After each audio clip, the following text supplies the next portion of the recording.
She felt him choose another mate, so she chose his rival Alpha King. Instead, Nadia Reeves was the kind of woman who never needed to raise her voice to be heard. She had a quiet strength about her, the kind that does not announce itself but is felt by everyone in the room. She was 27 years old, smart, hardworking, and deeply loyal. She coordinated events for a living, and she was excellent at it. She had a gift for making complicated things look effortless, for turning empty halls into beautiful experiences, for making people feel that everything was exactly where it was supposed to be. If only her personal life had felt the same way. For 3 years, Nadia had given everything she had to Marcus Cole. He was 30 years old, the son of a powerful real estate family, and the kind of man who seemed to own every room he walked into. He was tall, confident, and magnetic. People were drawn to him without fully understanding why. He had the kind of smile that made you feel like you were the only person he was thinking about, right up until the moment you realized you were not.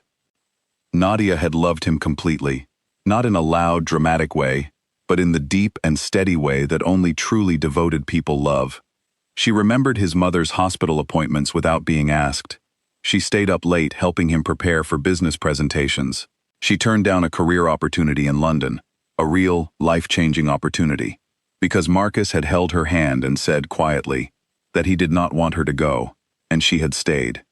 She told herself that was what love looked like: sacrifice, patience, choosing the other person again and again, even when it cost you something. What she did not fully see, or perhaps did not want to see, was that Marcus had stopped making the same choice a long time ago. The signs had been there, small things at first. He took longer to reply to her messages. He stopped asking about her day with the same interest he once had. At a business dinner she had spent 2 weeks organizing for him, he introduced her to his colleagues as a close friend, and she smiled through it and said nothing. She told herself it was professional. She told herself he was under pressure.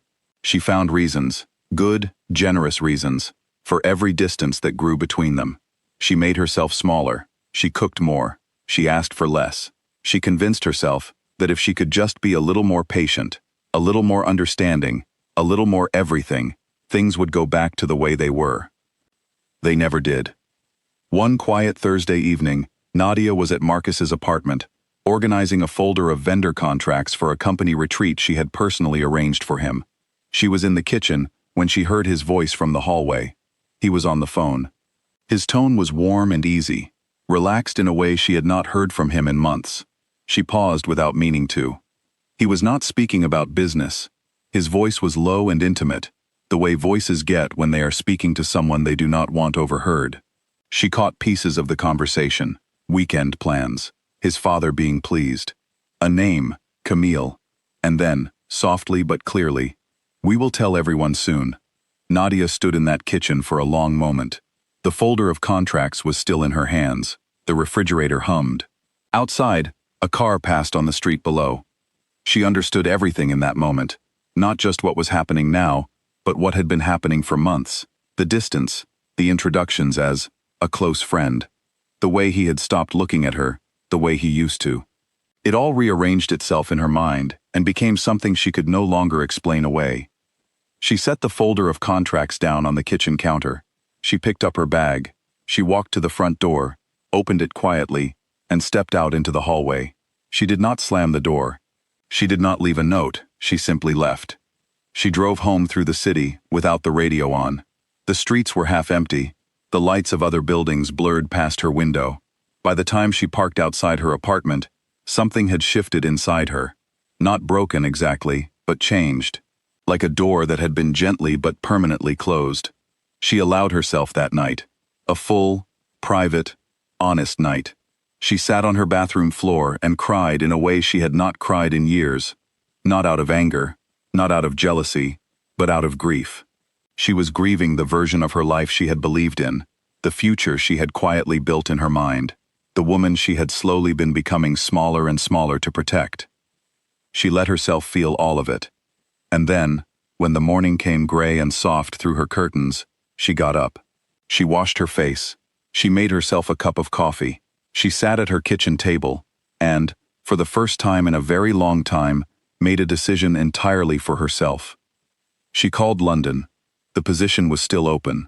They had not filled it, and when she said she was ready, the woman on the other end of the phone said, without hesitation, "We were hoping you would change your mind." 3 weeks later, Nadia Reeves packed 2 suitcases and flew to London. She arrived in the middle of autumn, when the city was golden and cool, and moving at a pace that matched something newly alive inside her. She found a small apartment near her new office, learned her neighborhood street by street, and threw herself into her work, with the kind of energy that only comes when a person is finally building something entirely their own. She was hired as senior events director for a prestigious firm, and from her very first week, she was exactly where she was supposed to be.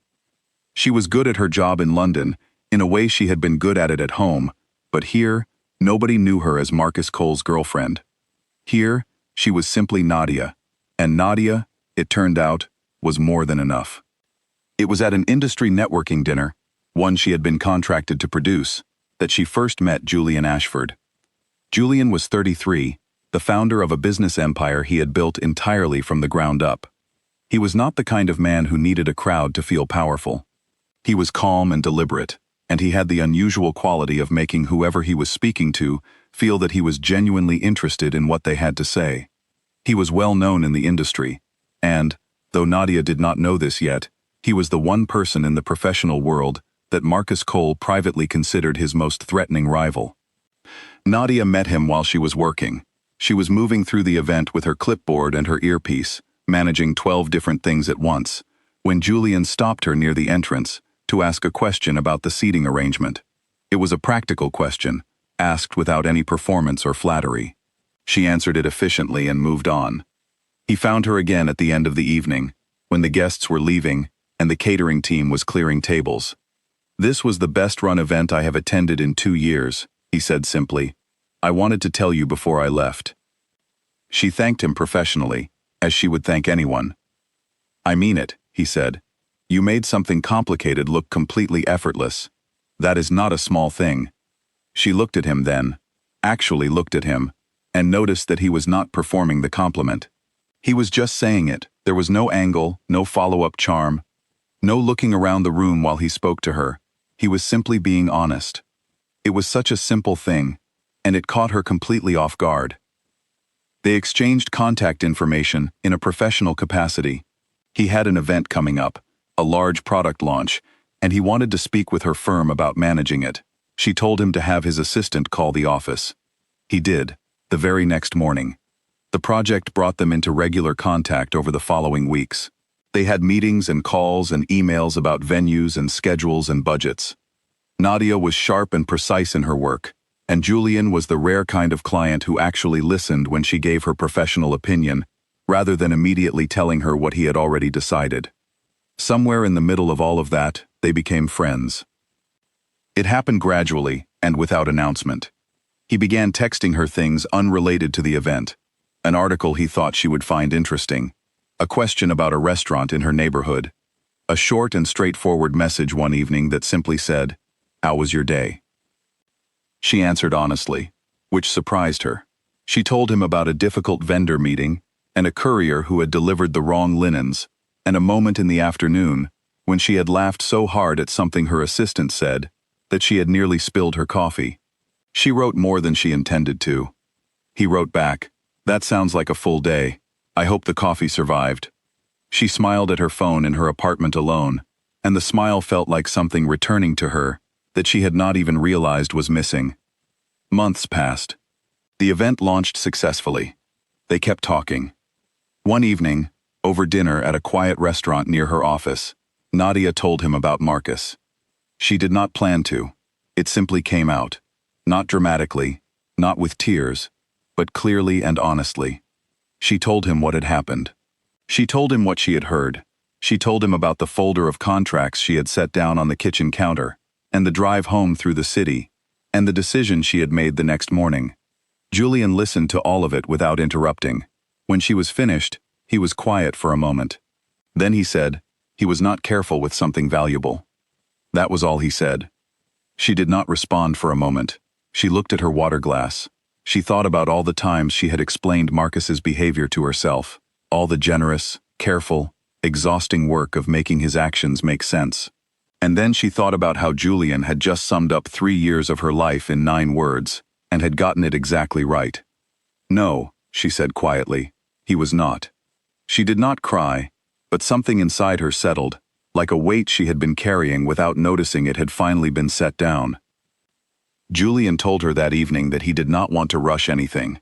He said he would rather go slowly and keep her trust than go quickly and risk losing it. He was direct about it, in the honest, unperforming way that had become the thing she appreciated most about him. He was not trying to win her. He was not trying to be what Marcus had failed to be. He was simply being himself, and asking if she had space for that. She did. What grew between them was not a whirlwind. It was not dramatic or loud, or decorated with grand gestures. It was something better. It was consistent. Julian showed up, in the small ways, in the ordinary moments, in the middle of difficult weeks, and on easy Sunday mornings. He was the same person every single time she saw him, and that steadiness was the most extraordinary thing she had ever experienced in another person. He never made her feel like she had to earn his attention. He never made her feel like too much or not enough. He simply treated her as someone worth being careful with. And he was careful, every day, without needing to be reminded. About a year after Nadia left for London, she received a message from Marcus. He had heard, through mutual connections in their shared industry, that she and Julian were together. She suspected the news had landed harder because of who Julian was. Not just a new person in Nadia's life, but the one man in Marcus's professional world, whose success he had always measured himself against. Marcus wrote that he had made a mistake. He wrote that the situation with Camille had been about his father's expectations, about business pressures, about things that had nothing to do with how he truly felt. He wrote that he missed her. He asked if they could talk. Nadia read the message twice. Then she called him. She listened to everything he said. She gave him the full courtesy of her attention. When he was finished, she told him, gently and honestly, that she believed he meant every word. She held no bitterness toward him. She did not need him to be the villain of her story in order to feel good about her own choices. But she also told him that there was nothing left to return to, not because the love had not been real, but because she had loved herself enough, finally, to stop waiting for someone who was not choosing her. She wished him well in his life, and she meant it. He said nothing for a moment, then he said he understood. She believed him. Marcus Cole married Camille Voss that spring. The wedding was large and beautiful, and very well photographed. By all appearances, it was exactly what his family had planned. Nadia saw the photos on a Sunday morning, over coffee, in the apartment in London she now shared with Julian. She looked at them for a moment, then she set her phone face down on the table and went back to her coffee and the conversation they had been having before her phone buzzed. Julian looked at her. She smiled at him, a real smile, unbothered and full. Nothing important, she said. And she meant that too. 2 years on, Nadia runs her own events firm. It is small but respected, growing steadily, built on the foundation of her own hard work and the risk she took when she finally chose herself over comfort. Julian is her biggest supporter, not her business partner, not her investor, just the person who comes home at the end of the day and asks how it went, and actually listens to the answer. They do not perform their relationship. They do not need to. People who know them say there is something almost disarming about how settled they seem. Not perfect, not without difficulty, but genuinely, quietly happy, in a way that has nothing to prove. When Nadia is asked about that night she walked out of Marcus's apartment, she does not call it the worst night of her life. She calls it the night she stopped waiting for someone else to decide she was worth choosing. She chose herself first. Everything else followed.